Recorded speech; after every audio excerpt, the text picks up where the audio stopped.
So now we're on to cons. So the first con is that gas prices change all the time. So we don't know all the time what exactly it's gonna go up or if it's gonna go down.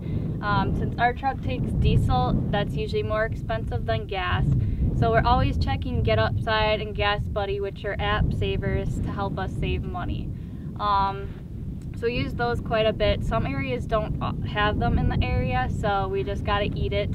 And right now, prices have been going up. So that's just one thing, is that you never know exactly how expensive your fuel is gonna be. Before the trip, we estimate a budget of what it's gonna be, which is more than the actual cost, and go from there. So the second con we have is having to change routes due to weather. So that can be both a pro and a con if your schedule allows for it.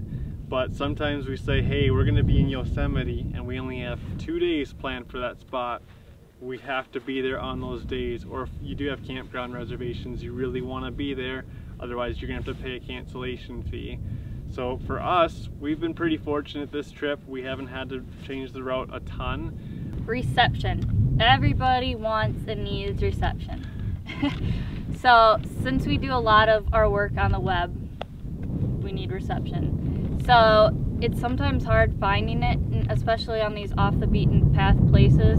So that's just one of the struggles, is that, you know, we kind of change things around where it's like, okay, we'll be in a town part of the day and then go out to the place that doesn't have reception to, you know, do photos and video. So we want to make sure we stay on top of everything as far as social media and, you know, responding to you guys and everything, but still get all our photos and videos in. So another con is having campgrounds or boondocking locations being full, or if they're not level. So when we were in Big Bend National Park, there's not much for boondocking around there, so you pretty much have to stay in the campground, or you have to go a long ways away from the park. And when we went there, the campground was completely full, and we didn't book it in advance because we didn't know when we were going to be there. And so there ended up being an opening, and so we grabbed that. We got the last campsite, got in there that night, and I kid you not, it was probably like that. Very, very, very unlevel. Which isn't good for our fridge because we have to be pretty level in order for the fridge to work. So it's some things like that, that one thing can trigger another thing. We've been pretty fortunate for us, for boondocking. We haven't had to go away from any places due to it being overcrowded, but some places have been pretty full, but we make it work. Yep. So we started this trip in December, and of course a lot of the places that we went to were still cold. So the one thing that we both didn't really like too much was climbing into bed and it's ice cold. So that's not really fun. It takes you a little while to warm up. It's a minor thing, but it still wasn't fun. So we had to do that for a few nights, or quite a few nights anyway. And some people choose to run their propane and keep it toasty at 70 degrees, but we don't want to go through our propane tanks in 2 days. So usually we set it at 50 at night if it's going to be cold, and it'll just kick in when it needs to. But that's 50 for the lower portion. The heat will rise, but once we get under the blankets, it's not so bad. So another con we have for you guys is not showering daily. So when we're back in the Midwest, we shower every day. It's just what we do. We like waking up, taking a shower, get clean, get ready for the day. And when we're out here, we can't do that just because we don't want to be going through all of our water, because we don't get a lot of chances to refill it. The next thing is limited storage for food. So yes, this fridge is awesome compared to our other camper, like much bigger fridge, much bigger freezer, and then the storage too is awesome. I mean, you can fit a lot of food in there. The problem is when we're, you know, not in civilization and we're away from a Walmart for 4 weeks, then it's like, okay, well, we want to stock up as much as we can because local grocery stores are double the price. So we try to fit as much as we can in there, and sometimes it is what it is. So for us personally, this might be ranking up there for one of the worst cons, but for us, changing propane at 3 in the morning, we can't tell you guys how many times we've been sound asleep, passed out, and all of a sudden we wake up to beeping. and the fridge is saying your propane's out, and it's 3 in the morning and it's 20 degrees outside. So you have to get up, change the propane tank, and it just is what it is. Some people get monitors. We used to have a monitor to see how low the propane was, but it was kind of hit and miss, so we didn't keep it.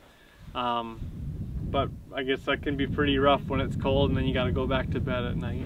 I mean, that isn't for everyone. Some people luck out and it's, you know, noon and you have to change your propane, but it just seems like for us it's always at night or, you know, midnight right before we're going to bed, something like that. The next thing is things get really dirty and really dusty in the camper really fast. Oh yeah. So especially when we're out here on sandy, dusty roads in the desert, it seems like all the dust just seeps into the camper and you find a nice layer of it everywhere. So we can clean like 1,000 times and it's still gonna be dirty, but we kind of just got used to that, so it is what it is. You can only clean it so much. Yep, and then things get dirty quick just for the fact that you're in a small space, so everything looks like it's cluttered. So you'll put things on the counter, or on the bed. Yeah, we throw stuff up on the bed and everything just looks like a clutter. So to us, like I said, it is what it is, but that's just one thing that is a con when living on the road. That also goes back to the less is more. The less stuff you bring, the less clutter you'll also have. Yep. The last con that we have for you guys is the distance we have to civilization or dealing with mail. So for us, we've had our parents send mail out if it's been something that's important, or we've had to ship to a local UPS place. If you do ship it to UPS, it's $5 for pickup. Per package. Per package. We've only had to do that a handful of times, but for some things you don't really have a choice. And then just being out far from civilization. So right now we're about 40 miles from the closest town, which isn't too bad, but if you went, oh my gosh, we need this for something tonight, or we need to go get milk, okay, well you really can't do that. So as long as you're good with your planning, that won't be too bad of an issue for you. Another example too is we had a flat tire and we were out in the middle of nowhere and the closest place is 40 minutes away. So that's just another thing that kind of sucks sometimes, is that you're not very close to a town where you can just, you know, drive there in 2 minutes and get something fixed or pick up something you need. But don't let that stir you away from it, because if you think about it, you don't have to be full timing it. You can be at home right now getting ready to leave and you can get a flat tire wherever you're going to on your commute. So don't let that affect it too much. So overall, we think the pros outweigh the cons. Oh, yeah. I mean, cons are cons. You're gonna have it no matter if you're living in a house or living on the road. To us, we just love it because there's so much to love it for. So if you guys have any questions about full timing or anything at all, feel free to leave a comment below and we'll get back to you soon. Thanks for watching.